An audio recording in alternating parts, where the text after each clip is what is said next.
What's up? What's up? Let's get it. Let's get it. Let's get it. Let's get it. Let's get it. Welcome back to the podcast. We'll name eventually. We'll name this later.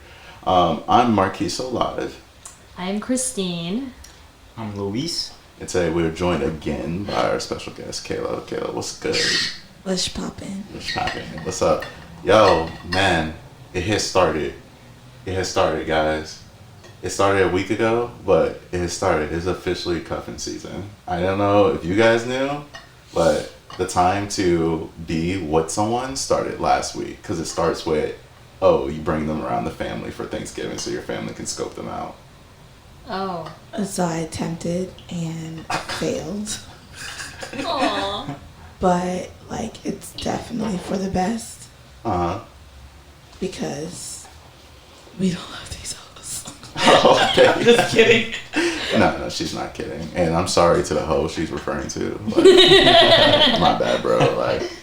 She didn't mean it, but she didn't mean it, you know what I'm saying? Nah, man, I just feel like around this time, so cuffing season lasts from pre-Thanksgiving all the way up until Valentine's Day. Because after that, people just fall off until they get into their month anniversaries, and, birthdays and whatnot. But, this is when it starts. This is when you start just noticing the Instagram photos and the couple poses and the big family gatherings and even proposals. I was about to say, even if you're in a relationship right now, because of the effects of cuffing season, there are random expectations. Hey, you trying to go to my parents this year? No, not really. But why not? You never met them before. I don't think this year. I was gonna go to my parents. I'm telling you. I think it's different for me, being in the military and my first two relationships in the military was long distance. So I have to come home over there or they never really visited me, so I have to come home, see them for the holidays. Even now, I'm going home. I'm going home to my family. She's gonna come with me, but it's just different being in the military. You never know when it's gonna happen. That military stuff, man, it just forces you. Sometimes I think it jump starts when you would naturally introduce people to your family. Cause you're dang, man, I only get 15 days a year to come visit. Exactly. And I gotta spend at least 5 of them with you. And then and so during that long distance relationship I had, it was different because they never really visited me. They had their own life over there, and then I had to go over there, come home for twice a year and spend time with them. And then am I gonna split it between my family, my friends, and with them, and eventually it just didn't work out. So it's all good. Everything worked out for the best. Oh, that's crazy. That is I don't know, man. I get around this time and I'm just wary. I'm just so wary of who's trying to get a Valentine's Day gift out of me, because it's happened in the past. I legitly have dated someone and then after Valentine's Day, we just fell off, and I was just wow, 'tis the season, huh? I freaking hate this. This is so ridiculous. But no, I definitely feel just all that love is in the air stuff just definitely affects people, not only single people but people in relationships as well.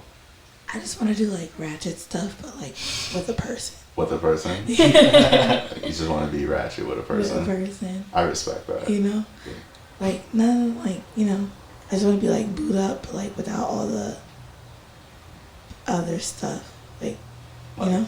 The booed part? I don't want to text you and be where you at? Or get text messages oh, where you at? Or who are you with? I just want to be There's a phrase be ratchet with me right yeah, now. They're there. I thought that was a booty call. I'm so confused. No, I want more than a booty call. I want it to be and not friends with benefits, because that's different too. So a relationship? Yeah, but without the label? The other stuff. No, with the protective nature of the boundaries of a relationship. So an open relationship? Oh. No, I don't want to share either. There's a lot going on here. There's a lot. I don't think there's quite a word, or maybe that's just I'm describing a healthy relationship. I never had one, and so I don't. I guess that's true. Yeah, that's fair. Maybe I'm just sitting here describing a healthy relationship. Yeah, when someone doesn't yo, I called your phone 15 times. Why didn't you answer? That's wild. Yeah, I don't know. No, man. I feel like around this time, like, it's cool. Like, usually in the States, like, because we're in Hawaii and whatnot, like, that winter drag does not happen.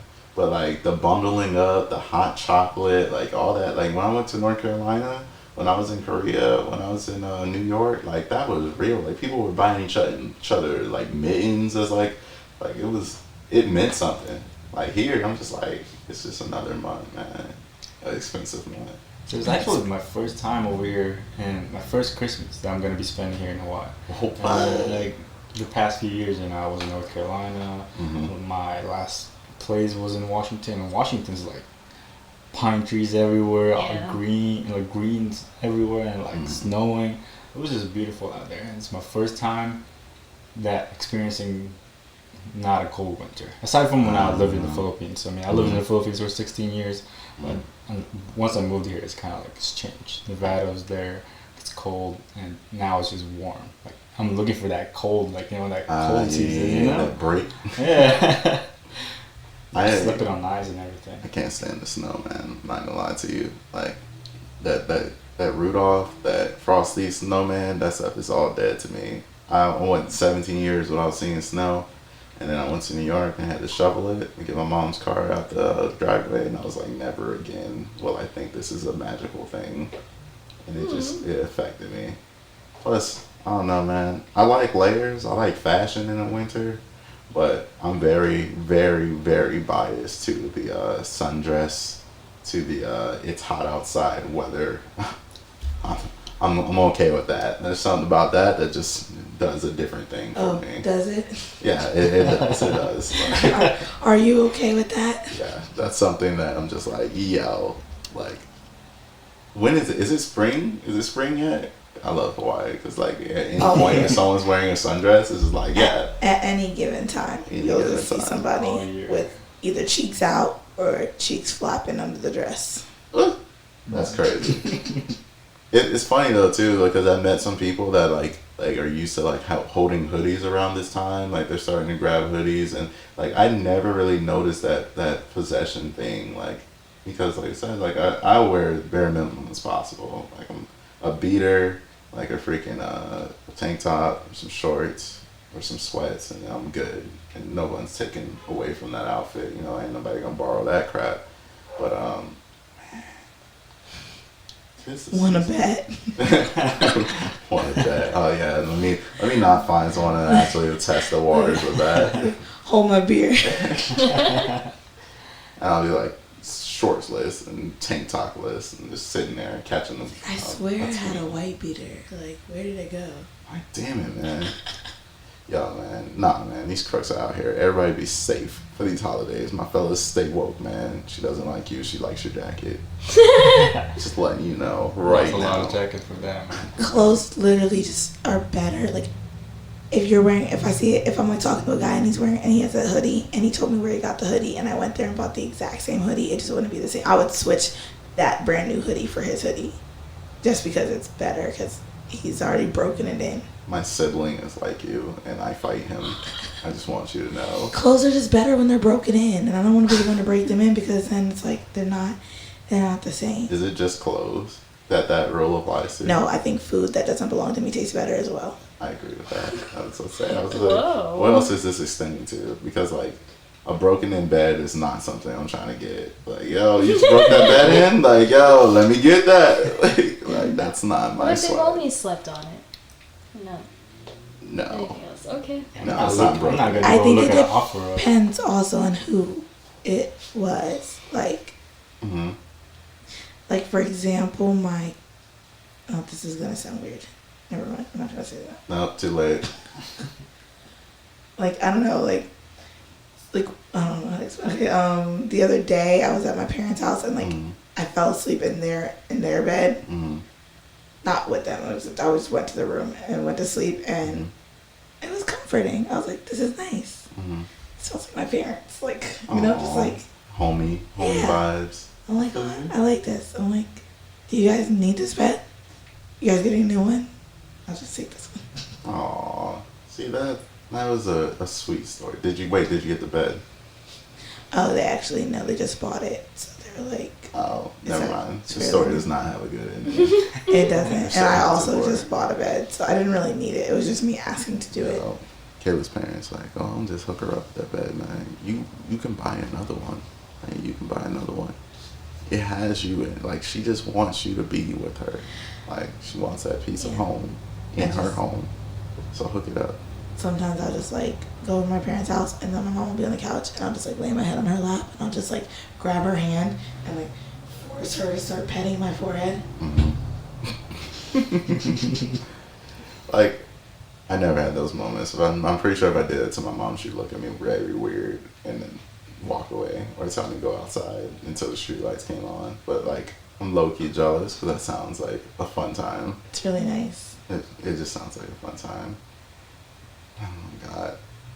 So Lou, when you brought up long distance, you made me think about like another thing that happens during these holiday seasons, especially for my military folks, is just bringing the Tinderellas and the Tenderonis out and just trying to figure something out. Like, and then just the idea, we always bring Tinder up, but then, you know, all those other apps too, but like just the idea of like online dating and what it is now versus what it was when I think 2015 or so is when I first was like, people were like, you gotta get Tinder, like you have to, like it wasn't a thing in 2013 for me. It was like, it was whatever, still go out and go talk to someone, but for some reason like that 15 hit and people were like, hey yo, like download an app, like you'll never meet anyone else any other way. So I'm just like, yo, how do you guys think about like the change that dating has gone through online dating? Me personally, I don't think I've ever used like Tinder to look for something serious, like nothing serious at all. But because being in the military, you go to like, you travel, right? Yeah. I go to TDY somewhere and then I go in this place. Kind of just like download the app and like look for people that like I can just meet, you know, Right. somebody to meet with. But now like nothing serious because, like I said, long distance, it's not my thing. It's not your thing. It's not my thing. It's not your thing. I Did it you for feel like 4 it took years, you man. a long time to figure out that it wasn't your thing? Like, did you try it a few times? Was like, nah, it's not me. It's actually just long distance. I just think it's, when I was doing it, it was, you don't really talk that much. So you don't argue as much. I don't like arguing. So like if you're like with that person every day, you tend to argue more often. Yeah. But like since you're in long distance, you don't see them that much. You don't argue as much, and whenever you see each other, it's always like, I guess, special because you haven't seen each other in a while. And then you call every day on FaceTime. You talk about the same thing over and over again. Like, how was your work? It was the same thing, same shit, different day. Right. But like, it's just not my thing. It just never worked out. I think it was on their part that it didn't work out. Oh yeah, it's definitely. You know, like it's on their part. You know, like it's such an outward thing to do. I mean, I didn't It's end you, it not me. I support you. because I didn't end it. They ended it. So like, all right, whatever. Like, it didn't work out. So like, I just think it's not my thing because the effort can't be put. It's hard to do it when it comes to long distance. Like the effort of like, yeah, let's go out on a dinner. Let's go out on a date like this weekend.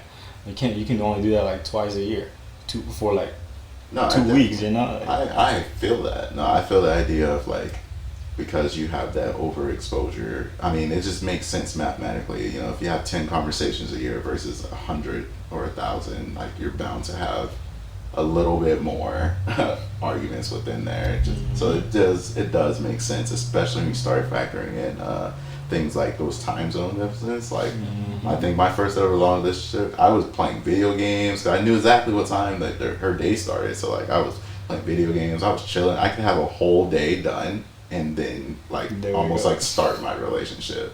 Like, so it wasn't like a mix of worlds, but once we met up, it was like a clash because I was like, I'm used to this schedule already. And while I do want to make, like, I don't know why it's so different now. Yeah, I was only like 3 hours ahead, so it wasn't that bad until like, I guess I was deployed.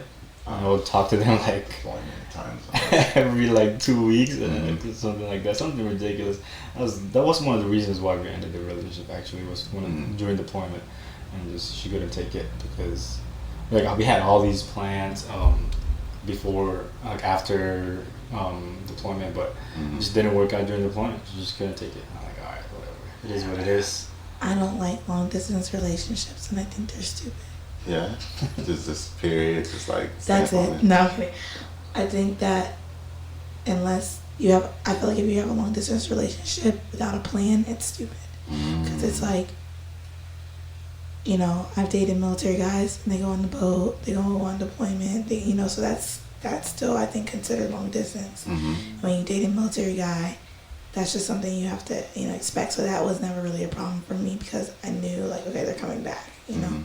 But like moving away, like if we live together, if we're living in the same place, and it's like one person's career takes them somewhere else, and you're kind of serious enough to feel like you want to continue this long distance, the only way I would even consider doing that is if there was like a game plan. Like it's like, okay, like I'm gonna move over here and I'm gonna work this job for the next year.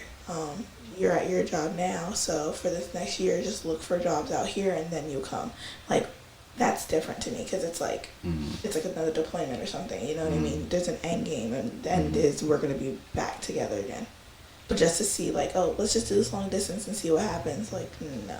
I feel like when it comes to like military long distance, it kind of evolves with that person that is inside the military. Like it's based on their schedule. Like say for example, they deployed for 9 months. The other person here is doing their own schedule and doing everything by themselves, and then they come back, they have to integrate themselves again into their schedule. And same thing with like, hey, I have to move somewhere else. I'm like, all right, are you gonna move with me? Or like they have to plan out the other person's career based off of the other person because they're moving in a different place. What if they have a better job out here than the place they're going to? So I feel like it revolves in that military person's like life, really. I just don't like when people date military people and then complain about this. I mean, complaining, okay, is one thing, but it's like, it's not a secret what military men do, like, that they get deployed. I mean, it is, but it's not. But I just like, it's like the military life.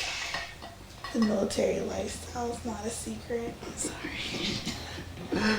It really isn't, though. I mean, it's not. It's pretty open out there. Like the constant moving, the lifestyle, like schedules, the hey, like pick up and move, like building that future. Christine, how you feel about long distance before I get into my piece? You don't like it either? Yep. Like never lasted.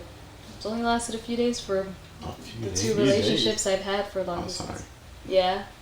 Well, my ex-boyfriend in Washington State was in the Navy, but we weren't. He was in the military when I met him.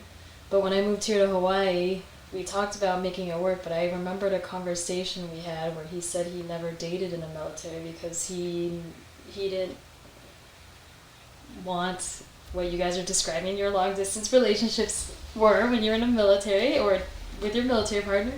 And so it ended pretty fast. I was in quarantine because I just moved here, and it ended there. And then I tried dating someone else that I rushed into it because he's Army, and then he left to a different state, and that ended pretty fast too. So, yeah, and I my love language is quality time. I need the quality time. Also, I always end up putting more, at least in my last relationship, I put a lot of effort into it, and I didn't think it was reciprocated as much. My question to you is that do you need to physically be together for quality time to happen? That's been the thing that I thought about before. But the FaceTime thing that was mentioned, that ended up happening for that relationship. And I think it only lasted 2 weeks because I was like so done because he was not putting in any effort, and I felt like I was putting all the effort into it. So I dumped him.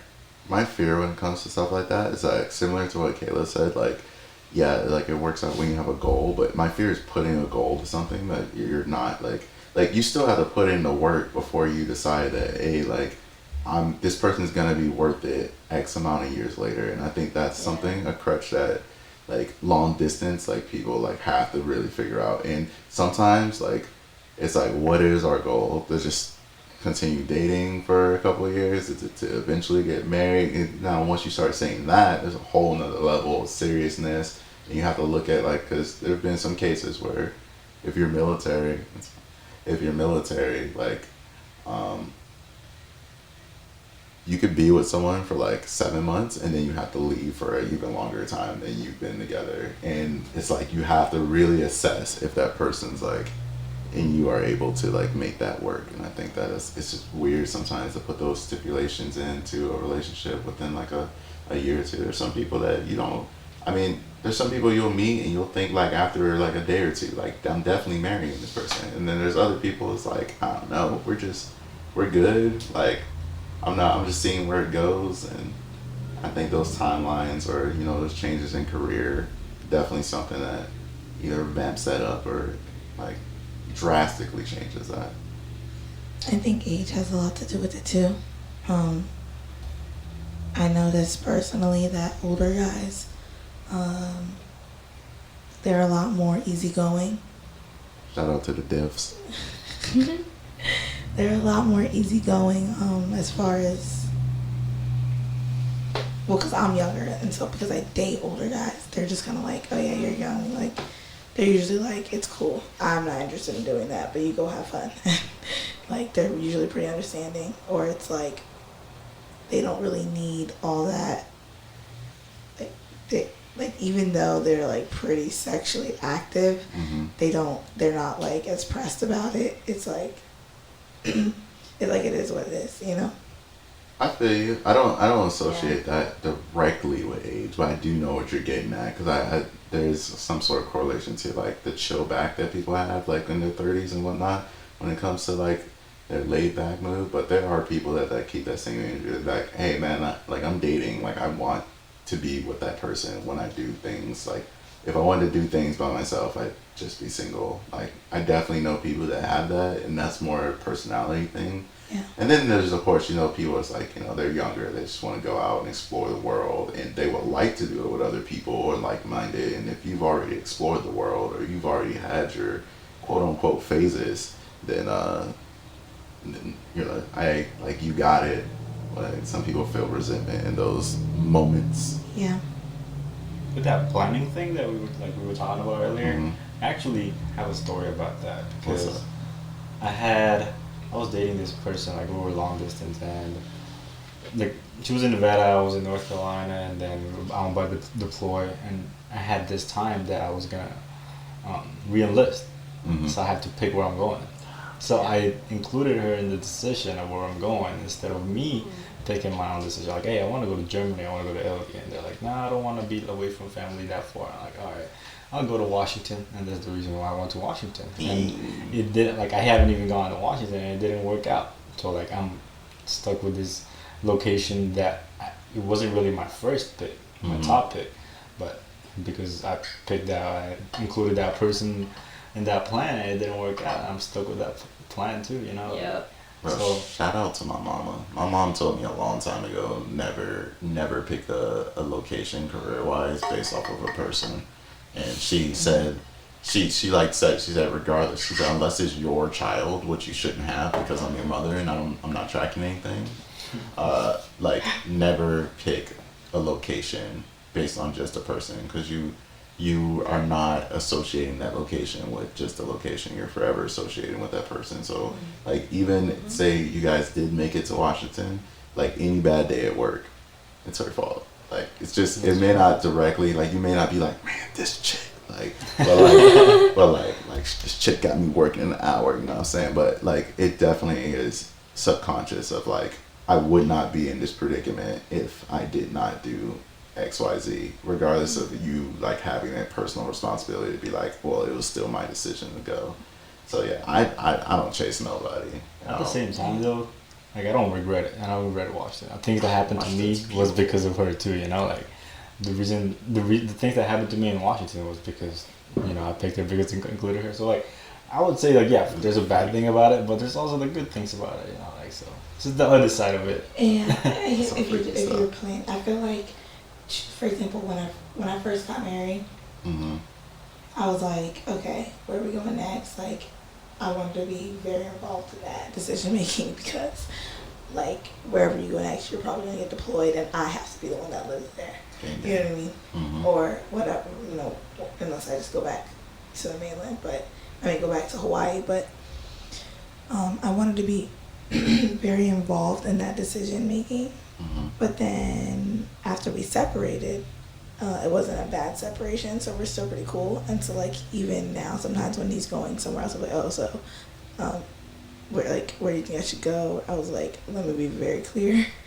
Go wherever you want to go. I said, because I don't want like yeah, we're still cool, like we're still like cool enough that we can talk about everything and have these conversations, but I don't want you to go somewhere, like I don't want to advise you to go somewhere and then you go there and you're like, well, you told me to go here and this and third, and it's like, no, I want you to go wherever your heart desires, and I will support that because I care about you.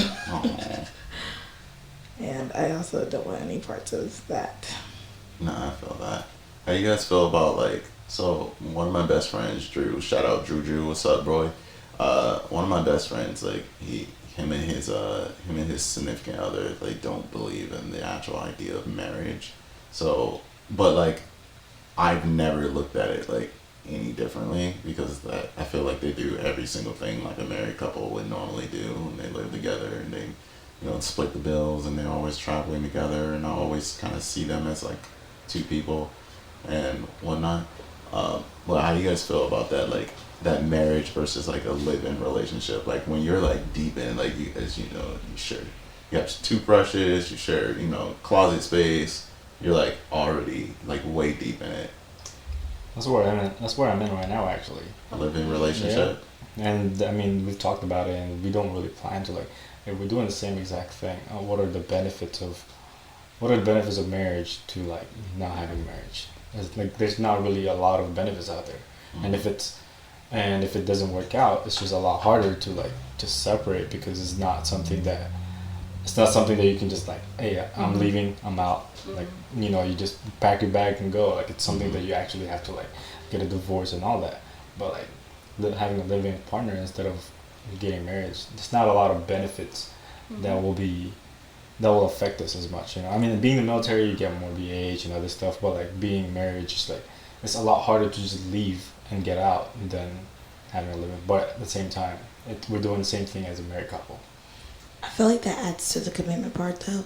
A lot of people say you can be committed without being married, and I agree with that. You absolutely can, but at the same time, like you said, it's not as easy to get out.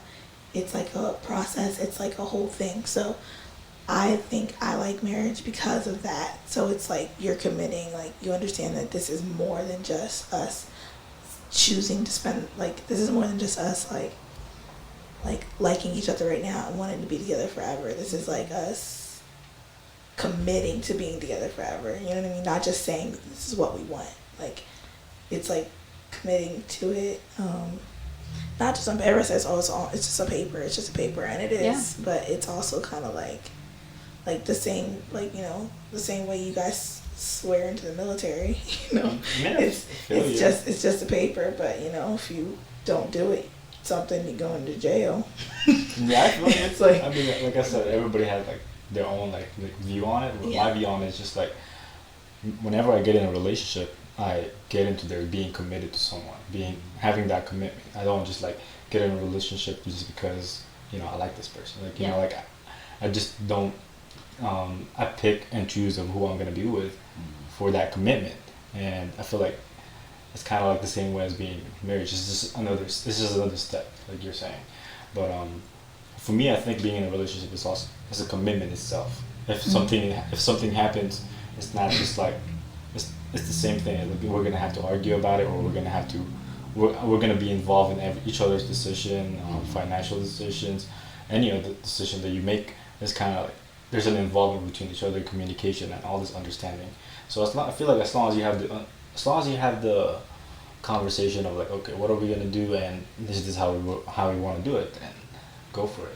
You know, like, and if you're the type of person that like, I feel like marriage is commitment, then I say go for it. You know, I'm not against it. You know, like people, they go by any chance, like I'm happy for everyone. You know, they get married, but for me myself, I feel like being in a relationship is a commitment as well. Mm-hmm. Yeah, I completely agree with that. I don't think marriage is necessary, though. There are some issues that I've seen, like with gay couples that don't want to get married. They won't, like, I know 2 girls that are in a relationship, and then one had a baby, and she wants to be enlisted on the birth certificate, but she can't do that unless they're married.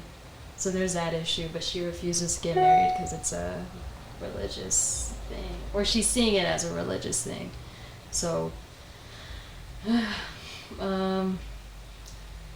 personally, if I was in a relationship with someone that didn't want to get married, I'd be okay with that. I mean, if they wanted to be with me forever, that's still a thing. You could have that conversation.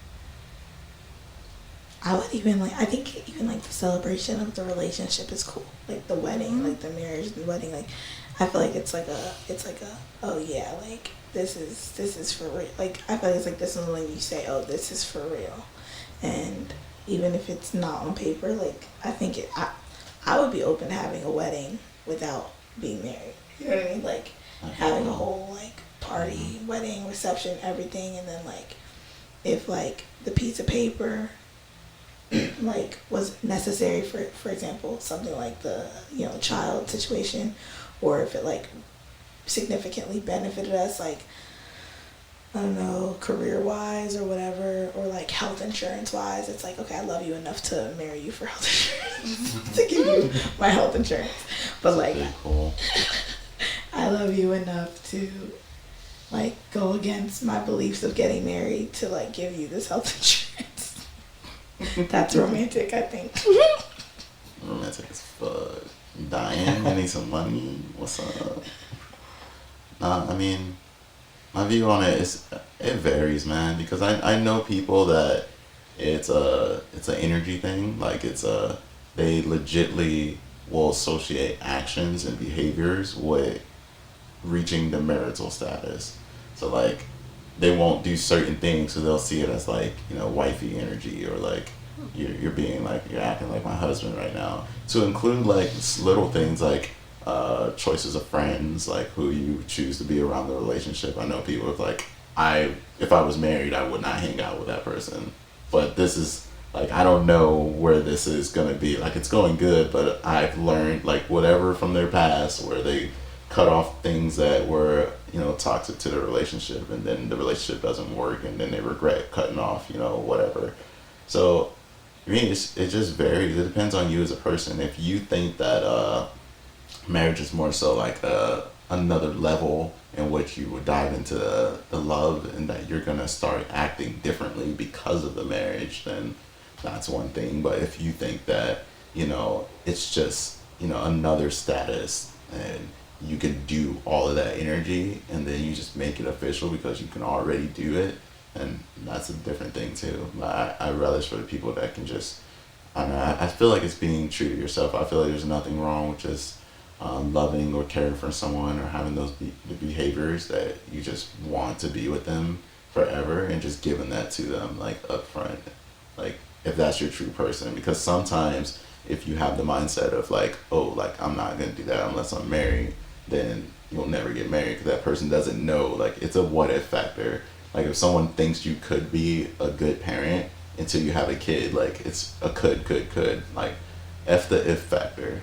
Like, do you have it? Like, are you actually about that life? So, I mean, I see it. And marriage is such an interesting thing because of how it's treated around the world too. Like, imagine if the United States like had like arranged marriages. Oh. It would make my life so much easier. I keep telling my mom, I tell her like every other day, I'm like, all right, so what's up? Like, have you found him yet? Because like, growing up, she's like, Kiki's gonna let, Kiki's my little sister, she was like, Kiki's gonna let me pick her husband. I was like, that's stupid. I was like, oh, good luck with that, Kiki. And now I'm 26 and I'm like, okay, so have you found anyone? Because these guys out here suck. Oh. That's wild.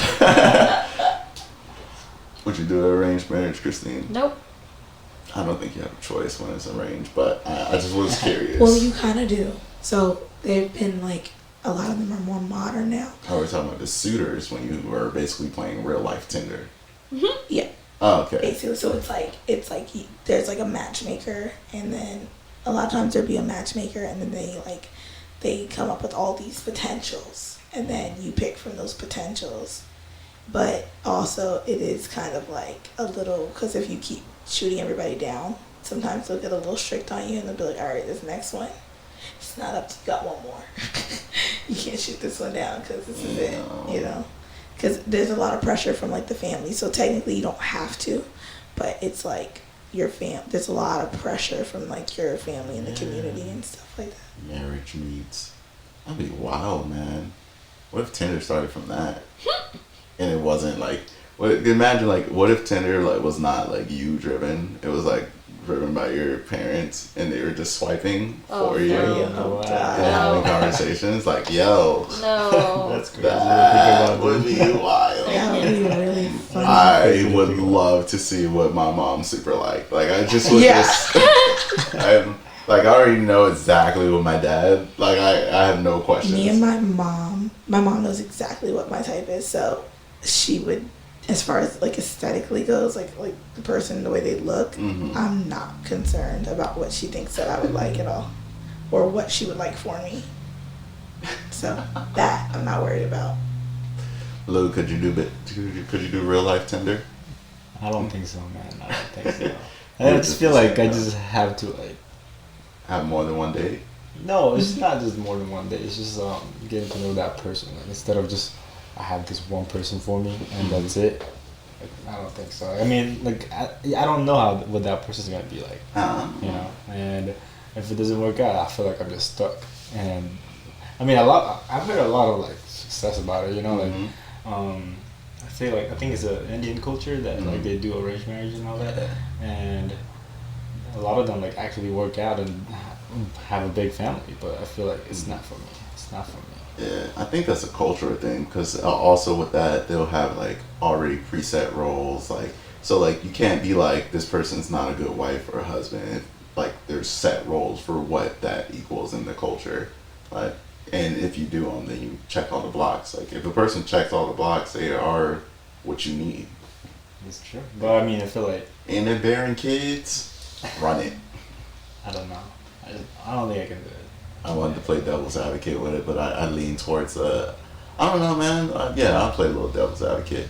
I had more first dates than second dates at this point in my life, so that I think I could do an arranged marriage because of the process. It's not just a random person and I'm doing the first date thing. It's like it's a group of people that have qualities which would be beneficial to me. It's like someone took Tinder matches and just like grouped them together and then was like, all right, choose from these people, as opposed to me just like going out in the world and was like, oh wait, like you don't like pepperoni? Like I don't know if I can mess with you. Like what do you mean you put anchovies on pizza? You're a demon. Like I don't know, so I probably could rock it. Mom, that isn't your chance to shine. Like, don't do anything about that, Mom, 'cause I know you're listening.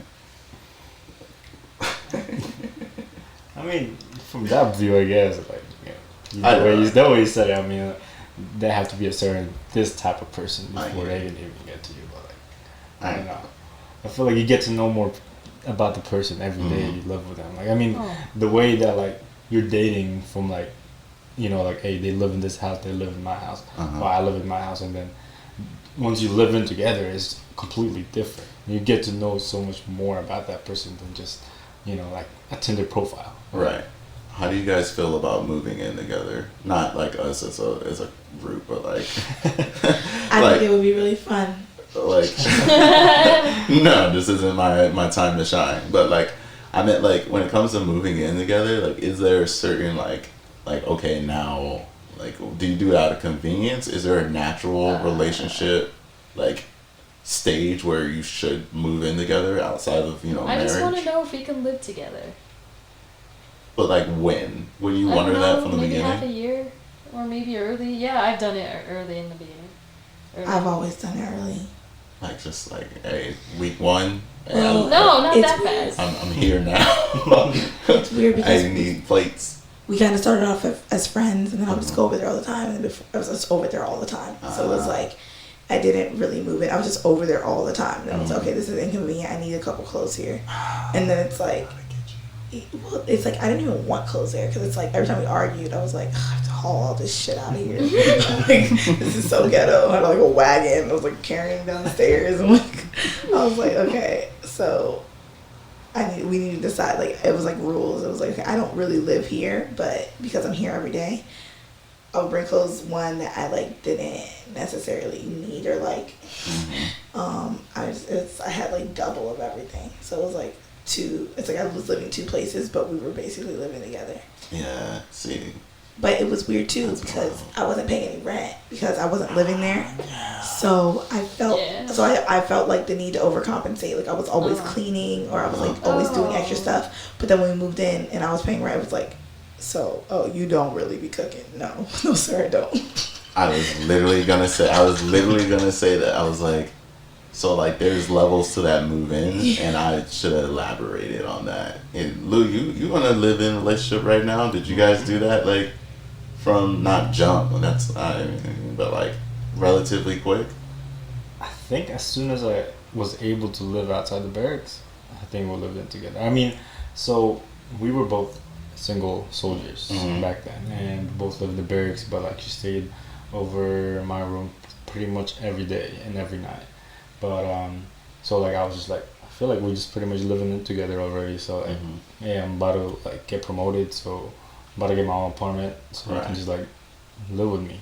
And I feel like it's living together is like, it's how you get to know the other person. That's like you get to know so much more like their habits or something like some of your pet peeves that you find like, I don't like that, like or like something like, oh, it's pretty cool, like I like doing that. And then it's kind of like automatic, kind of like clicks that the bills and stuff. I'm like, okay, well, this is my share, like this is her share. It's we didn't even have to have a conversation about it. My boy Lou had the luck because there should be another phrase for this because there's another type of live-in, and it's the one that Kayla described where you're not on the bills, you're just here all the time. And it's not like like how a friend like is just, you're really cool with a friend and you see them all the time. It's like, no, you're like legitly like, it's almost expected that you're here. If you're not here for some reason, it can cause like problems. A problem. Like, where are you? Like where'd you go? It's like, when are you coming home? When are you coming home? Type stuff. And then my only issue with that is because I was like, usually that's what people do. They make up for it in like cleaning, or like they'll do stuff like to try to like add to what they bring to the table. But then like if you even the playing out with the bills, then it's like, oh no, I thought you were gonna pay and still do everything. Like I thought you were, I thought you were paying to do my dishes. Like what? You're not paying to cook me meals on every Friday. That's wild. No, it's really crazy because that literally happened. Like we went from just that, like me being there all the time, but mind you, I was in school full time and I was working like part time. So I wasn't making a lot of money. So, and he was already like paying those bills. It's like, it wasn't like those were bills that he had to pay whether I was there or not, So it was a little bit easier. But then after that, we moved into my place. Like he moved into my place. And I was like, it was also because I needed help paying my bills. It was like my place, owned it, and I was like, okay, I need help, so I'm either gonna get a roommate or you're gonna move in and help with that. So it was like understood beforehand, but then it was when we broke up and he was moving out, it was like, I still need help, so what are we now? I'm gonna get a roommate, and it was like, okay, but then it's like, when you end a relationship, it's okay, I want to be gone right now, but it's like, I'm gonna need you to stay till the first. I need a 45. You signed this lease, right? You are named on the lease. I would need a 45-day move out notice, please. I was gonna say, like, I think that, so I've also done like a move in, like a partial move in, where I had my own place and I had all my stuff, and it wasn't necessarily because like I was afraid to like pull that trigger. It was literally because I just have a lot of shit. Like I had more things than, like, if we combined our things together, it wouldn't fit in either of our places. That's just how it works. So I just kind of like, my place was like a big storage unit, but also with that, it also became like a great safety. Oh yeah. Like I was sure. like after work, I might slide to my place right quick and play video games uninterrupted for a little bit, and then pull back up to the apartment. But I also could see that being an issue, because I think like when you do it the way Lou did it, when it's like, yo, we're gonna start this thing, like you mean we're getting straight to it, and there is no quote unquote like plan B. I feel like you may have more luck than I already got a spot, like, and I know that barrack struggle is super real, because like freaking as far as dating, like you can't have nobody like just staying in a barrack for long periods at a time. Like it, and then you really don't really learn, like spending the weekend with each other is not learning how that day to day is. That's just like so fun. That's just it's like this is like a sleepover. Yeah, I was gonna say that's just like a bona fide sleepover. Like it's not like bona fide. Yeah, bona fide sleepover, official. Like the chicken. No, wait, on what? Popeyes.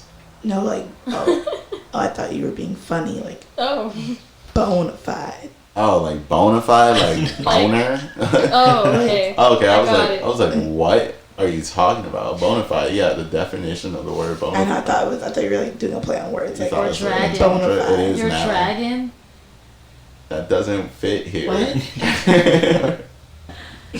Bona fide dragon. Earlier he was doing something with a dragon. I think it was my incense, and I said it's called dragon, and I was like, dragon. did you just talk about your thing? I was saying, yo, I need to really set up this dragon, man. It's been bothering me, and she was like concerned about my health, and I was like, first of all, I gotta set up this dragon. First of all, did you I'm nickname a your clean penis? human.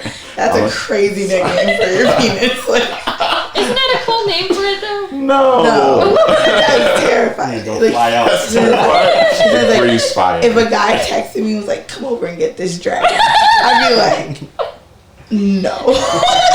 Dragon Balls about. Just I don't know, because whenever I think these Dragon Balls. Some Dragon Balls about. Come over and touch my Dragon Balls. That's wild. That would be funny. I would probably agree. That is something I'd probably agree Make to. a wish. 7 of them. Got 7 of them? 7 normal too? Got 5 more than worried, you I need. think. That would be alarming. Oh god. I'd have a lot of questions. That's ridiculous, man. Yo, oh my god. Is it a 5-star ball? That just made me think about this time. That's pretty good. That's pretty good. I'm sorry. For some reason, when we were talking about the 7 balls, it made me think about this time that, like, I was talking to this guy. What's happening? Is this happening? Oh shit, let me sit up in my seat. No, he didn't have 7 balls, but... Oh, I don't like this story. This story has a horrible ending. So I was talking to this guy, and, like, he didn't have a shirt on. I was, like, laying on his chest, and I like to, like, I'm touchy, so I was, like, touching on him or whatever. Nothing, like, inappropriate. I was just, like... What? I was, like, tickle chesting. Tickle chesting. Like, tickle chest, you know? Yeah. And then there was like a little freckle, and I was like, "Oh, it's like a birthmark." And he was like, "No." He's like, "Oh no, I didn't tell you. I have 4 nipples." Yeah, some guys have that. Yeah, but What did you say? yeah. Say that again. So that's what I said. Yeah, I just want to make sure I heard you right. Let me turn you up to the microphone right quick. Let me just adjust your levels. Say that again. He was like, "Oh, I didn't tell you." He's like, "I have 4 nipples." Yo. And I was like, how do you tell someone that? "But That's and what they want to know. I was like 16. Oh. I was young. You say more nipples than me Someone- at 16. Yeah, it was crazy because it 2 wasn't more. like I was like On a super person. innocent. It was like no dirty stuff. Like we were literally just hanging out, and he just wasn't wearing a shirt because it's Hawaii and nobody ever wears a shirt. Facts. But yeah, and so we were just kind of like sitting on the couch, and I was like, I didn't know how to. I was like, oh, that's cool. Oh, cool, 4 nipples. That's cool. I was like, So doesn't it? I think that's such an interesting fact. Harry Styles, I think, from One Direction. I Yeah, think he has 4 nipples. He has more than one. Oh, okay. I didn't know it was Well, 4. I don't know it was 4. I knew but he yeah. had an extra one because he talked about it. But it didn't look like I was looking at it. Then I started like looking at it, like inspecting it, because I was like, it's okay, 4 nipples. I'm looking, and I'm like, they don't look like I mean, I guess they look like miniature nipples, but they really just like freckles almost. Like maybe a mole, but that's why I thought it was a birthmark. So like a fun size, like Halloween pass out version of a nipple. But it was, I mean, I feel like if you had to have 4 nipples, that's the way to have them because it was, he's like very attractive and it's very fine. Like, you wouldn't know. You know what I mean? They just look like 2 freckles. I thought after 2 was udders. You said you would just rather have the 2. No, I thought after 2 was called udders. No, and that feels mean to say. No, I'm fully about that. Like, I think there's an actual term. There's an actual term. I think there's an actual term. Well, I'm gonna look it up because. Are you gonna come? You want that on your search history? I don't care. Oh, okay. Hey, her name is Kayla. So you know, that's not me speaking. That's Kayla. Looking it up. You know? So from my personal FBI agent, you know, I am still looking for that house, and also I'm still looking at the shoes. And Selena Gomez is still bae. Oh, okay. Oh, she's definitely bae. I don't know why I'm not a huge fan. If someone has 4 nipples. Yo, she's like legitimately looking this up right now. Nipples, are they considered? If we like, if you can have more than one of what you got as far as appendages, what would you have? Would you do like an extra finger, some extra fingers? Would you do like another nose, maybe a 3rd eye? Like get all mystical with that? Like an eye in the back of your head? Yeah. Oh, that's crazy. Yeah, I mean, haircut's really annoying for me. Yeah. But like, yeah. Like I'm Why are you showing me a picture of a dude with 4 nipples? putting a fade on your eyelash. I think they have 6. One, that 2, look 3, like, down here. So we're looking at this picture, chat, and it looks like one of those like kaleidoscope like images, honestly.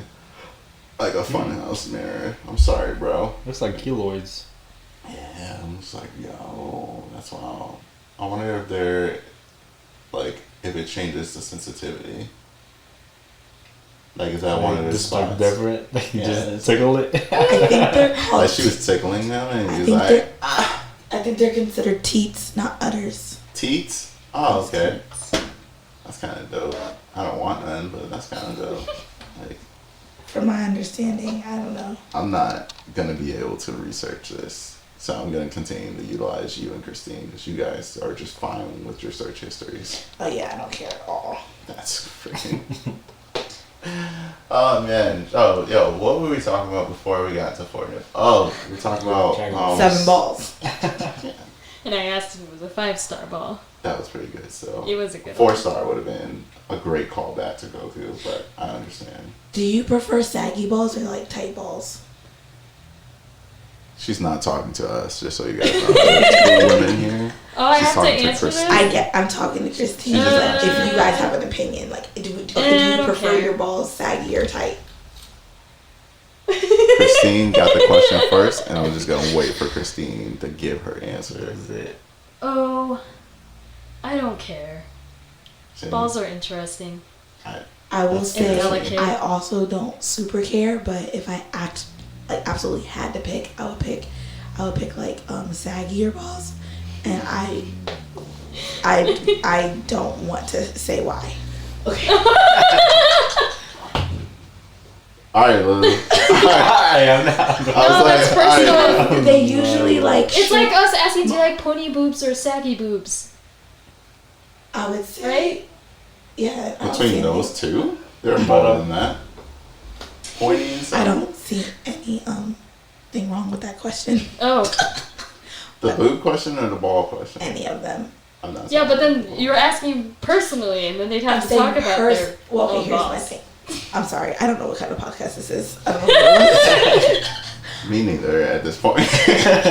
What I'm saying is, like, because balls like they shrivel up. Like if it's cold, like some like guys can have both. Word. So I'm saying, Put do it you nice. prefer when they're like a little tighter or when they're like chilling? Yo, Lou, I'm gonna take a swing. I'm gonna take a swing for this, and then we're definitely gonna swap out. But like, the way that I envision this, and not like envision anything other than myself, but like, I think I prefer like a nice, smooth, compact package. Like we're thinking like 2 huevos. Like I'm thinking I need that. Like, cause when I get like when I get into that old man skin type thing, that doesn't sound right to me, and I'm not about it. I feel like webbed fingers and webbed toes, and how that disgusts me. But then they're easier to play with. That's not something I necessarily do on my spare Guys don't time. play with themselves with their balls. Not just play with my balls. Do you ever just hold them? Cup them? Hands in the pants, cup them? For warmth. Yeah, and then I'll put my hands in my pants for warmth, but I will not be cupping my balls. I promise. That's way that's wiping from the wrong direction. No, wiping. No, because I'm saying you have to go under the mechanism. Yeah, but it's not just a casual But here. most guys typically, if they're soft, it's not that much. You just move it out the way a little, and then your balls are right there. I mean, I'll put in a letter opener. I'll just kind of little tuck, and then I'm chilling. I don't know. Sometimes I will literally just full hands down the pants, and I will sleep like that. And I see guys hands down their pants all the time. So Space warmer. Yeah, just put it in there. I mean, it doesn't really affect me like saggy or nothing. It doesn't. I don't really notice the difference when it's there or not. Yeah, but you're cupping it. I mean, no. When I'm holding something, I'm not thinking of balls. I'm not. But I'm saying you're holding it. I mean, I can't think of something this is what I'm holding. I don't I feel the balls is just something that it's not really something I think about. It's not there, something that man. I just So your hands just in your pants. Okay, when your hands in your pants, is it face upwards? I feel like I'm gonna be thinking about. I feel like I'm gonna be thinking about what am I holding now? I'm putting it right below my belly I button. want you guys to think about it. Next time you guys are sitting on the couch chilling and you have your hands down your pants just because it's comfortable, I want you guys to really think about the action. Yeah, but I'm only going finger length. I'm not going I put my whole hand in. Yeah, I'm not. A lot of people do that. You can't just throw a whole generalization like that. I said a lot of people do it. A lot. Yeah. Subjective. A lot of girls put their hands in man's pants. No, I feel like yes. Or our own pants. That's also true. That is true. Okay. I think out of this 4, the fact that 50% are just it's not something we think about. I can't just. They just do. I can't. And then they smell their hands. They Some scratch people and do. smell. Your hands down your pants. Is it your whole hand in your pants? Yeah. Yeah, okay, that's what I'm saying. A lot of people do it. But I don't think about my balls. I don't think you do. I'm not saying, I don't expect you to just think about your balls. It's it was a question that maybe if you took the thought right now. So I don't really have a preference, I would say. Nah, I don't have a preference between that type of stuff. It's just it's just here. It's part of me. there. But if I'm shaving or something like that, of course, then I'll get into what I would prefer. You prefer them tighter? Being nicked is not a fun thing. But I feel like if you're shaving your balls specifically, I feel like it would be better if they were stretchier, because then if they were not tight, because then you could stretch the skin better and then you could get a smoother, cleaner shave without nicking anything. Whatever image you have is not what happens. whatever barbershop image you got, that's not how that particularly goes down. I think that's later, in my 70s, what I'll have to do. But at this point, have you ever shaved a girl's coochie for her? But alright, I don't really want to stay on this too long, but I was it'd be the equivalent of saying you have to stretch out the lips or pull out the labia in order to get that good shave, and I'd be that sounds unnecessary. It is unnecessary, but it's very unnecessary. I shave, so it is an unnecessary act. I'll let you move on. You clearly want to move on. Kayla must be shaving dudes. Not plural. My bad. My dudes, if you need a nice, clean cut shave, sponsored by Manscaped, Kayla got you right now. Her @ will be in the description. Follow her Instagram, and she will get you right. You'll be smooth as huevos and sing. All right, so when we were talking about house roles, and I think a big topic of today was just living together. What do you guys think of when someone stays at home? If you're living together and someone decides yo, I'm gonna be a stay at home. First of all, can you do that if the money is okay? How you guys feel about someone being the stay at home, not necessarily a dad or a wife, but just someone's staying at home and that's what they want to do in the relationship. feel like I don't have a problem with it. I mean, it's like you said, the money's not a problem, and I wish I could stay at home if the money's not a problem. You know, like I wish I could just like stay at home and not do nothing. But I feel like it's not a problem as long as you have that conversation and you have that beforehand. Because if you don't want to wait until like it's a problem until you have that conversation. I feel like you just have a conversation like, hey, I'll be just staying at home, and I mean I get it when it comes to like if you have kids and all that. I mean it's understandable, but like if I want to be staying at home and that's what they want to do, like, yeah, stay at home all you want as long as it's not a problem between us. But I feel like once it starts getting a problem, you just have a conversation like, alright, what do we need to change? You be a stay at home? Yep. Have a stay at home? Yep. Just be chilling? Yeah, I can do that. Well, I can have a partner like that. Definitely. I'm with the shits. I'm trying to be the stay at home dude. Like I'm like, if there are books out, like I'm reading those books on how to solidify my spot on the couch. Could you have a woman who stayed at home? Absolutely. I can have a man stay at home. I was a stay at home, and it was cool until it wasn't. It was that makes sense. It was cool until it wasn't. Really because I mean, we're separated now, obviously, but like when we got separated, I realized I literally had nothing. Like I had nothing. Like it was so. I was like, and the thing is, at the time, I didn't care because I was like, oh, this is forever. You know what I mean? Like I'm gonna be with this guy forever, so it doesn't matter. Like, you know what I mean? I'll go to school eventually. Like he's in the military, he needs me right now. He's about to get deployed. Like I can hold shit down. You know what I mean? Like I don't need to be in school right now. Like right now, I should spend time with him, help him get promoted, do those type of things. And then we separated, and it was like, oh, goddamn. Like I have literally.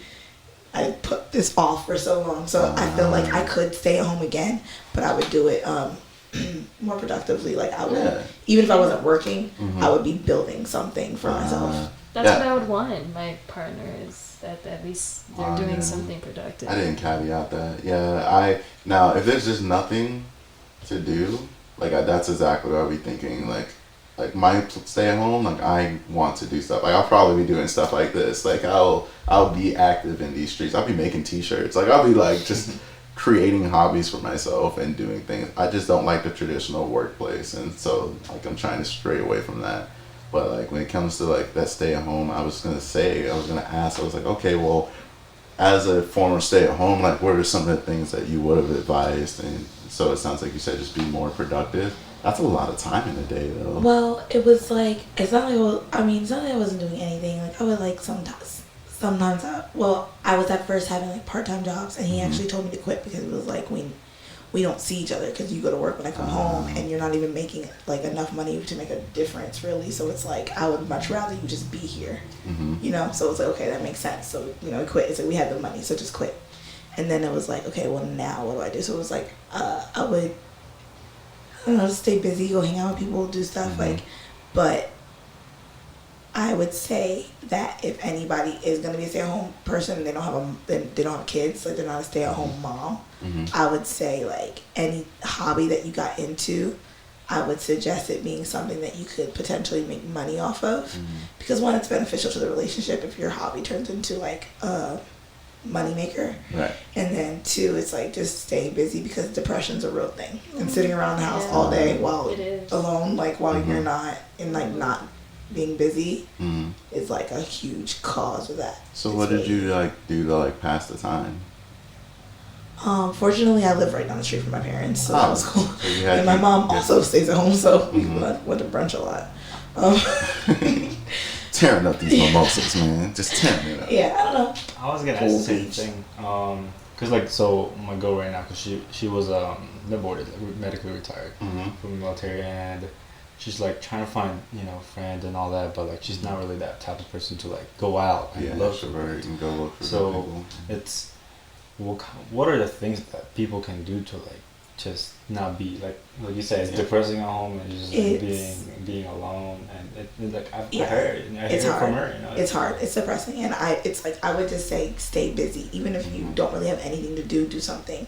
Like I don't know if she has a car, you know, if you guys only have one car, you share one, but I would get a car, just go drive around, go to the beach, go sightseeing. It's hard sometimes at first by yourself to do these things, but like sometimes it's also better because if you're not from here and you don't know where you're going, you just killed the whole day just trying to find the one place you wanted to go see. And then it's like by the time you get home, and then you're tired too. So it's like, okay, you were out all day, so you're tired. And then that way you're tired when your spouse is tired, so you can go to sleep with them. Because when you're home all day by yourself, you're not tired at night. So it's hard to go to sleep when the person who was at work all day comes home and is ready to go to bed. So then you're up all day and then you sleep all day. And then that causes the depression because it's like, now I just slept my day away. And it's like a cycle. So you just have to stay busy. Go outside, do anything. Go for a walk around the neighborhood. You know, anything, literally. Just stay busy. Now I have a follow-up question. What would you wish the other person should be doing? Since like you said, like you're at home all the time, and like me being the other person being on the other side, what do you think the other person should be doing? Since like I mean, how could your partner have helped you? Yeah, exactly. So I felt bad because I wanted to because I didn't have a lot of friends, so I was like, I want to do something. Whenever he was free, I was like, I want to do something with you, because I don't get to do anything. He's like, well, you're home all day by yourself, just go do something. But it's like, I want to do something with somebody. So I went, but then he was always tired. He was like, I just worked. I don't want to go out after work. And then it's like, so it was like the only weekend. So I would say, I mean, if you're open to just doing something small after work, it'll feel like she did something that day. You know what I mean? Potentially. So even if it's something like going out to get something to eat or just going for like a nighttime drive before bed, it just feels like, you know, she did something that day, you know? I don't know her, but no, I just feel like it's something I ask myself a lot. So because like you know, like I feel bad, you know, like I mean, I get it, like it can be lonely. Yeah, it's not much you can do, but by like yourself, even if it's like, hey, like when you get home from work, hey, you what are you doing right now? You busy? It's like, oh, you want to go out for ice cream? It's like, that's quick, you know what I mean? It's not you're tired, but it's not gonna exhaust you to go grab some ice cream with your wife or your girlfriend. Okay. I was a working girlfriend with a stay-at-home partner that wasn't working, but he was in school, so I guess a little bit different. But he took care of the place, like cleaned and cooked and took care of our pup, and we would go to the dog park together, and we would play board games together back home, and then play video games. So I felt pretty happy with that, being the breadwinner and just working away. I think you're getting at just like, because like while you can spend the whole day cleaning, if you spend the whole day cleaning today, you shouldn't have to spend the whole day cleaning tomorrow. Yep. So it's like, as those days go on, like you being the working person, like I'm glad you guys did something where you guys together, like obviously killing like the time, like when it was just him, because those are where a lot of the battles are waged where you don't really have as much people. But I can't really speak from that, but I do know from like the worker side of it, or even like the more breadwinner side of it, like a thing that has helped me was just like trying to like wash off that work exhaustion, because you know at first you want to be honest and be like, yo, like I'm honestly tired, but like I don't think it's right to, you know, like give, you know, your job or whatever like 90% and then give that 10% left over to your family or like your girl or whatnot, and then expect, you know, like something good from that, like hey, like, you know, like you're just getting the leftovers of me. And sometimes you can have such a long week that you really just want to sleep on the weekend, and like it's really hard to explain I don't want to spend time with you, because I physically and mentally am like starting to, you know, fall apart, as opposed to, hey, like I want to spend time with you, can it not be as, you know, exhausting? And then have some ideas with that. I think just coming out, because I used to do like date nights, like I used to random date nights. I would spend like, and I also like, cause my schedule was ridiculous, so I used to like have in a schedule, like I'm gonna do something within this time, like before I go to the gym or like right after I come back from the gym, and then I would use that to kind of like bleed over, and it's like, okay, we're gonna do this that day, or we're gonna do this, or we're gonna cook this meal, and that I'd be looking up, or on the drive home I'd like listen to like a podcast or something about how people are like doing fun things in a relationship, like, all right, I can do something like this. But yeah, that sounds rough.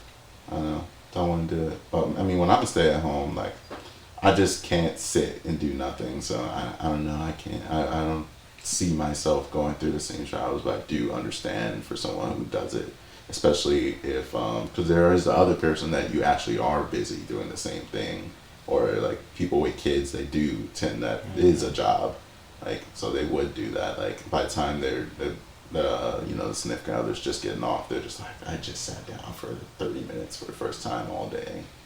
So, this is wild, man. Well, let's talk about family. You could also, I'm sorry. Yeah, you're good. I don't know if she's open to like, I've met like friends on Tinder. Oh yeah. There doesn't have to be like guys. No, she did. She like joined like Facebook groups. Of, like, Facebook groups. Spouse, like Hawaii spouses or like, I do not recommend the Hawaii spouses. Or like, I do not. I mean, the girlfriends of Hawaii or something. I feel like I think she did. Yeah, No, some of it's cool. Some of it's cool. But Also, no, it's cool. Okay. No, my boss told me that too, because I was asking him how him and his were, like, doing and whatnot. And he was like, yo, like, I joined groups, she joined groups. Like, so I don't feel as bad when I am doing the work, because I know there's still some support systems there. And then, of course, I do my part. But, I mean, it also plays into that intra like, personal relationship that I think people should have. You grow up and you're interdependent. Like, you need your parents. Like, you need to depend on someone. Like, you don't really have money. You don't have a job. You don't got nothing going on. So you need other people in order to get a little bit further. And then most people, not everyone, but most people, through their teenage years and up, they get into that independent state of mind, and they're like very much themselves. They're trying to be, I am me. I'm doing things on my own. I'll do it. Like, these are the, I'll take out the trash myself. I got it. Like, well, like, I'll wash these dishes. I got it. Like, blah, blah, blah. And then, like, the tricky thing when you get into those, like, those live-in, like, styles or those stay-at-homes, I think you should be a little bit above that and be into that intra when, like, you are good by yourself, but you can also rely on someone. I think that's just the most healthiest way to do it, because I think they revert back into that, like, not independent. You don't want a straight independent, someone that's like, yeah, like, while you at work, I went to Chicago, and you're like, wait, what? I met a dude out there. He sells really great weed. Like, oh my god. But like, I think that definitely helps. Just the ability to, be able to do things yourself and like set family, like make friends, like go talk, do something. Because I would like that. Like, if I had to stay at home, I wouldn't literally be like, yo, so I checked the cameras the other day and couldn't help but notice that you left the house for 20 minutes. Like, what's up with that? Like, fucking up. Like, I'm like, oh, okay, what'd you do? You went to a book club? Like, they still got those? All right, cool. Like, whatever. Like, oh, you're gonna paint set? That's a negative. But, like, I think that it's cool when people are doing stuff like that, keeping their hobbies up. I don't know. I just think I'm past the point. They booming. I think I'm just past the point where it's just like all about me. I kind of don't want to be the center of that universe. I like being mentioned in it, and I don't feel like any insignificant because I'm not the center, but I don't want to be, that center place, especially because, the nature of the job and leaving and, expectation and all that stuff, legacy and whatnot. Oh, fireworks. Merry Christmas. It could be Merry Tuesday. Literally, they pop fireworks for any reason in Hawaii. No, man, what I was getting at, see, we're talking about a lot of building that family and making it strong. How do you guys feel when it's like, like, have you ever had like a family versus like the person you're dating style situation where like you had to make a choice between like your family or like the person that you're dating? And that can be close to like someone that you treat as like a very close friend, like a brother or a sister or someone, but for lack of better words, they could be family. So that could also count. Like, I've been very close to someone, like best friends that I went to like, middle school, elementary school way, and then like that become an issue like much later in life. I don't think I've ever had to like pick between someone that like I want to date or someone that like on my family or friends or any of that. I feel like I never had to do that. I feel like they know that I have my own judgment and they just support. Like, for example, my mom. My mom have her own preference of what she wants for me. But like whatever, like for example, like she gets to meet one of my significant other, and then she's just like, oh okay, like she's cool about it, like she doesn't really like judge them. She just like because I picked them, she's fine with it. She's supportive. She's fine with it. And even my friends, they don't. I don't think I've ever had that towards them. Even if I was in that situation, I feel like. I mean, I don't know. I was never in that situation. Who do you choose though? It's all like. What I feel like I need to have a conversation on both parties. Like, why? What is the reason why you don't want me with this person? And then I would ask that person. I'm like, okay, well, I feel like I need to base my judgment off of like, okay, well, who do I give up? Is it why do they not like her? Is it because it's just if it's like something that like insignificant to me, like, and then I really want this person, then I would want this person. You know, sometimes. And it depends on how close I am to this person as well, like my friend or my family. You know, like my family, I'm close to them, but it's not something I'm just gonna cut ties with. And I don't know. I just feel like it's gonna be a hard decision. It's I feel like I wouldn't pick anybody over my family for sure. I wouldn't pick anybody over my family. Friends depends on how close they are to me. Nah, man. Like, I personally, like, I wouldn't know who to choose right away because it's like, you say family and they say, you know, blood and all that, but it's like, in some cases, that person that you possibly could be defending could be your new family, like, could be suddenly family. So it's hard to call sometimes, and then like, it depends on like how close you are to your family and what your values are with that. Like, if you really value family, you're like, yo, I want kids. You know, I want my kids to like know their grandparents and have all their cousins and stuff like that. Then I feel like you would lean towards someone that, you know, your family likes. But then there's also like, I've had a case where my family has liked the girl more than I did, and that's a harder thing. That's me choosing against them for sure. Like, they're like, for sure, they're like, why don't you have kids already? And I'm like, because, like, I don't like that they drink all the time, Monday through Saturday. Like, I don't think that's mom material right now. I'm sorry. Like, so I was just curious. I like how people felt when it comes to like family versus like the love of your life, and if like, who do you choose if you choose anyone? I think it definitely depends on why they can't be a part of it and who is to like. I'm super close with my family, so it would be a huge deal if like they just didn't like each other. But it would have to be the reason. Like, if a guy was just kind of like, I don't know, man, it's just, that's not my vibe. Like, your family's just not because my family's a lot. My mom's like a lot. My mom's nosy. She will ask you for a favor in a second. She's like, you know, but they're like the sweetest people, and I'm super close with them. So they're not for like, you know, they're not. Some people just don't like that type of stuff, you know. So if it was a situation like that where it was like they just didn't. He didn't feel comfortable around them maybe, but it wasn't so much, oh, you have to choose, then maybe I would just be like, all right, well, you don't have to come to this family event, but it would be an issue because it's like, I would want my man at all my family events. So, of course.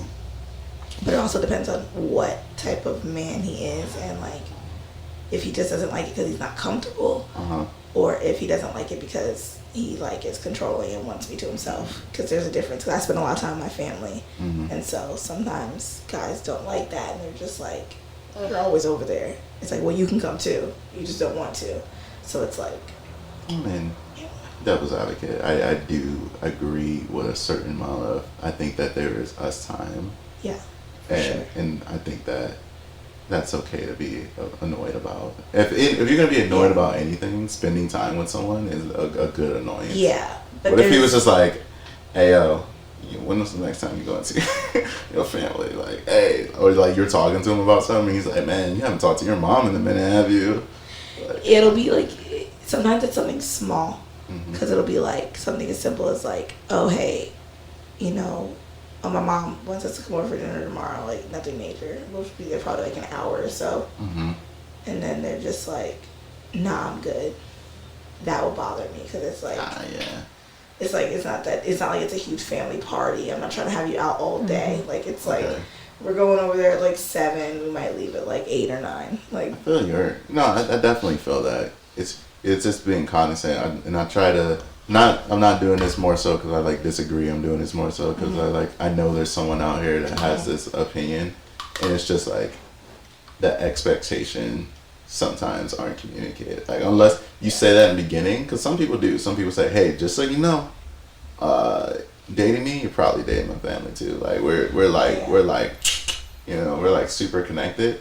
But like stuff like being told like tomorrow, if like my Hawaiian mom was like, "Hey, like you're coming over, like you and your girl are coming over," and I just told her that that's what we're doing, as opposed to asking if she wanted to do that, I feel like that would cause another like sense of like annoyance within the relationship. So I think that definitely there's so many variables to that. But I was just curious because, you know, I've had the best friends, I've had like family wanted me to be with someone. Like I definitely know who my mom's favorite ex is.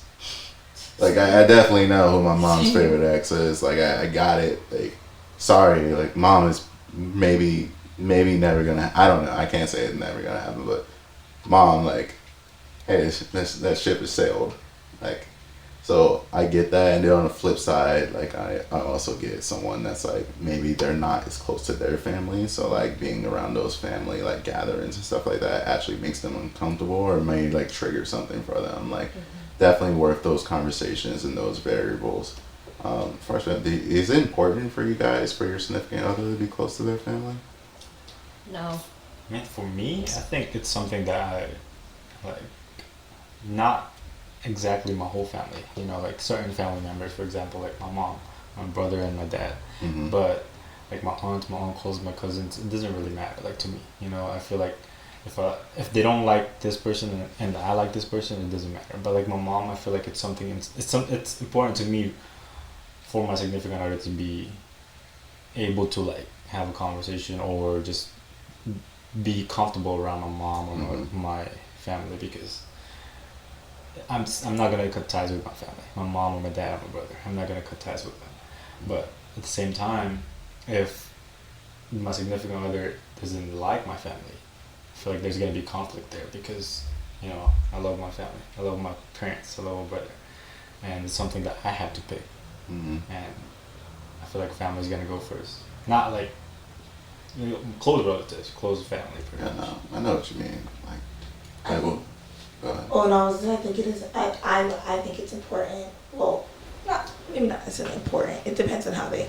So if I like guys who are close with their families because I'm close to mine, so they can relate and they can understand.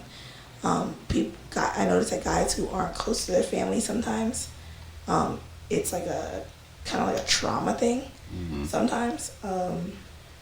And if they've properly dealt with that trauma, then it's not usually a problem. But if it's something that they're still dealing with, they project, and it's like, I'm not gonna not love my family because you don't like aren't close with yours. You know what I mean? Like, Totally. We're not gonna be in this little sad bubble together where we just cut off all of our family, or because they just don't. Because I love and I value family. If I was to have one of my own, I would want it to be close like that. And then some guys, they just don't think that that's important. So if they had kids of their own or children of their own, I don't think that I would like how they would disassociate, or like some people are like surprisingly like comfortable with just disowning their children for things. And I could never imagine my parents doing that. And I could never imagine being the type of parent who did that. So I couldn't imagine having kids with somebody who saw that being okay. You know what I mean? Like a generational, Yeah. like a generational trauma type. Exactly. Like, trauma. oh, like I'm not close to my parents. Like, you know, families, you know, it doesn't, basically like, you can cut family off too. And it's like, yeah, I believe that, yes, you can, if it's like Very toxic. very I was toxic. gonna say, not all family is good family. Yeah, no, and I can agree with that. But I feel like going into creating a family with that mindset, I don't think is healthy or okay. I think that you should like always just I think it's important to kind of like raise your children with them knowing that no matter what they do, you will always love them. Like, you know, not like don't be acting up because once you hit 18, you know what I mean? Like, you're on your own the way you're acting right now, and this, that, the third, because people need to grow and they need to have a safe place to do that. Yes. I mean, you can also have that guy that, say for example, that they had to go through that with their family, their parents, but they could be the break of their generational thing. You know, like they could be the person that like this is not gonna happen to my kids or my children. Yes. Because this happened to this happened to me. I don't want this to happen to my kids. Totally. And that's like the healthy growth from there. Like that's like them you know, addressing their trauma and fixing it. Yeah, I was gonna say sometimes it really just depends. Like I know some people that haven't talked to like their actual like birth parents and like forever. Like they have a parental figure, but it may not be like their family, because that's also something that happens. Like I said, my Hawaiian mom, like I'm closer to her like nowadays than I am with like my main family. Like, but like I'm still talking to my family, but as far as like we're talking like a closeness and a bond and like getting told, because sometimes it's like when the job says like, hey, like we want you to have X amount of experience, and you're like, if I had experience I wouldn't need this job. Like I'm definitely trying to get this to get the experience. And then that teaching, because that's something like some people just, you've had it all your life so you don't know that you were like taught it. And then like other people's like, yeah, I didn't have that. Like, and then there are other people that, you know, they have a family who were present in their life, but they didn't have a presence in their life, and it has the same exact effect. So like it's rough when you're like taught to someone, it's like, oh, like I grew up without parents, or like, oh, I grew up with both parents, but like they were, I don't know, dual military, always gone. Like I grew up basically with my brother, or I was my sibling's parent, you know, like when you start getting into those bags. I was just curious, because for me, it's not as important. Like, what you got between you and yours, that's, well, it affects me at mine, but as long as it's like, as long as that isn't bleeding over into this, like, I'm fine with it. Like, I get that you don't talk to, you know, uncle whatever, because he, like, stole your purse and bought crack with it. Like, okay, cool, yeah, we probably shouldn't talk to him. Like, yeah, and then he can't babysit. Yeah, like, we got it. But, like, it's when we get into like, oh, I grew up by myself, like no one cares about me, and you start to see, as you said, those unhealed like wounds like starting to come out in the relationship. I feel like that's when it like flips it, and then you get into situations where they're like, choose me over your family because my family didn't choose me and I want to be chosen. That's just a ridiculous thing. Oh, that sounds dope. He was vibing. Man, what a Thanksgiving freaking episode. I just think, like, we sat there and talked about family. I didn't think we talked about family that much because we leaned into the relationships a lot. But then, I guess 'tis the season. Cuffing, people are making families. Hey, man, let me tell you right now for our listeners, just put it on. Just put it on. Listen to me right now. Just put the condom on right now and just do the deed. Like, but don't think you don't need it, because it's not the season for that. You know, cuffing season, people start getting reckless. Thinking they can just all those summer babies would be and STDs don't disappear over the holidays, guys.